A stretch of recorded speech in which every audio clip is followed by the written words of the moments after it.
Harapan di tengah bayang-bayang Harun Masiku. Kisah Harun Masiku kembali dipertontonkan kepada kita. Bagaimana jalan menuju kekuasaan dimuluskan dengan menyogok segala institusi. Aturan hukum yang tegak dicari celah oleh tangan-tangan berkuasa dengan kekuatan uang dan moral bejat para tikus rakus yang menguasai negeri.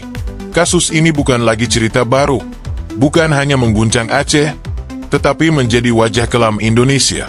Sogok menyogok, korupsi, dan manipulasi aturan.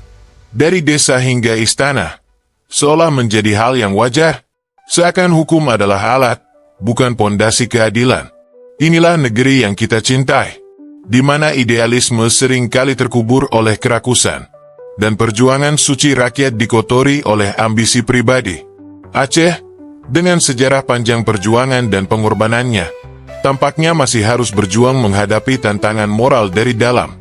Untuk pemimpin Aceh yang baru, kami mengingatkan, jangan lalai, jangan terbuai dengan rayuan kekuasaan.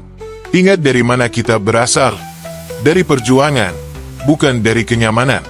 Kita pernah melawan penindasan, jangan sampai menjadi bagian dari penindas itu sendiri. Aceh menaruh harapan besar di pundak Anda, bukan untuk memperkaya diri atau kroni-kroni di sekitar Anda, melainkan untuk membawa perubahan yang nyata, menegakkan keadilan, dan menjaga amanah rakyat.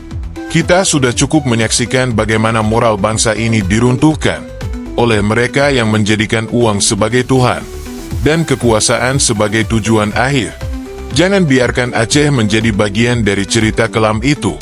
Harapan kami adalah pemimpin yang amanah, yang tidak akan tunduk pada korupsi, sogok menyogok, atau kekuasaan tanpa batas. Karena perjuangan ini bukan sekadar perjalanan politik, tapi perjuangan untuk keadilan, kesejahteraan, dan kehormatan. Aceh butuh pemimpin yang tidak hanya mengenang perjuangan, tapi juga menghormati darah dan air mata yang telah tertumpah, demi masa depan yang lebih baik untuk rakyatnya. Jangan ulangi kesalahan yang sudah sering kita lihat. Jangan biarkan nama Anda tercatat dalam sejarah sebagai bagian dari kehancuran. Bangun Aceh dengan hati, bukan hanya dengan ambisi.